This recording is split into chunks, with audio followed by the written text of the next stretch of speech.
ความหมายว่าคือเขาไถตัวที่ว่าส่วนที่เหลือนะคันเขาไถออกเบิดแล้วก็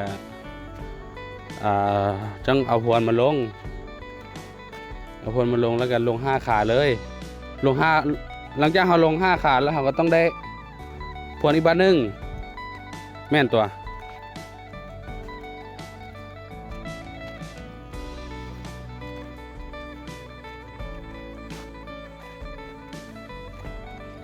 โอ้เบิ่งคักงามคักขนาดเลยพวนนี้เรียบเลย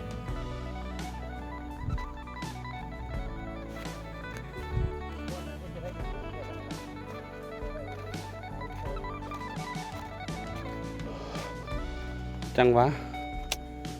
ขี้หินมันกับพี่ลึกพี่โลหลายเบอร์ตัวนี้ก็ได้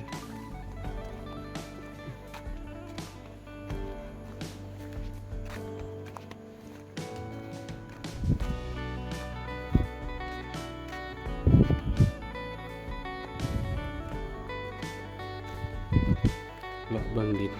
กดเบิ่งเนื้อที่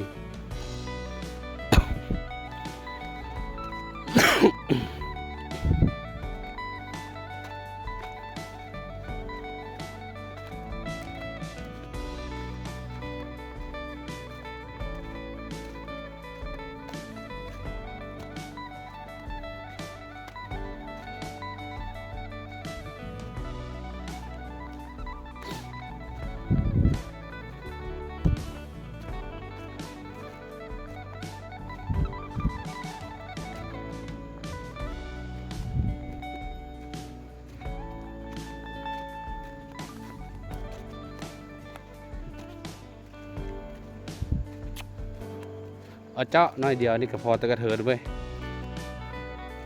โอ้ยสุบอสั้นแม่กระไทยรุดนั่นแหละตัวนี้ยังเหลือคลองนึงนี่บักกรมันก็บเก็บคลองให้เองนี่บักเวนอันนี้นี่จะได้นำเก็บมาคืนนี่บักกรมันเก็บให้คลองนึงเพราะว่าเจ้าของหันถ่ายเบื้องนี้ได้ใกล้สิแล้วก็สิมาเอาเบื้องนี้บ่อยากถ่ายยาวนะบิดนะมันเบื้องคือจังว่าบ่ไปบ่มาอย่างบ่ถ่ายยาวก็ได้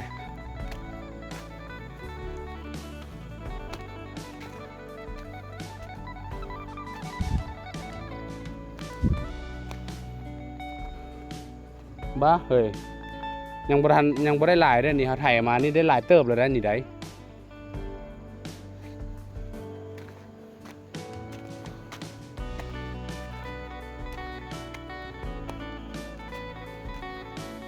อากาศทำแรง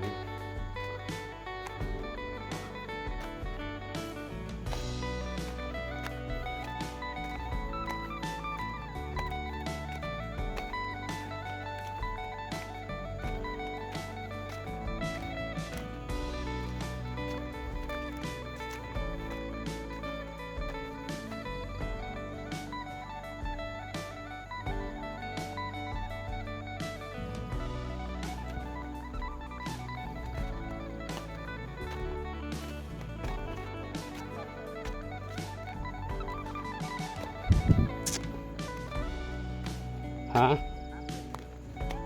อยากตัดไปซื้อกับกกไม้กกน้ำพุ่นบ่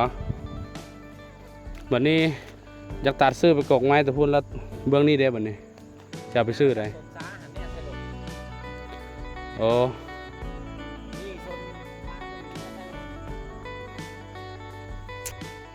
แสดงว่าเอาตัวนี้มันออกกวางๆแน่ตัวนี้คือล็อก2นี่มันก็สิเจอเข้าน้อยนึงเจอเข้าบ่หลายเพราะว่าล็อกมันยาวอยู่เนาะ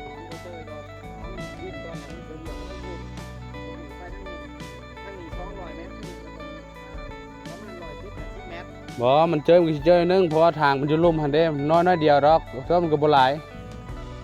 มันพอดีนะ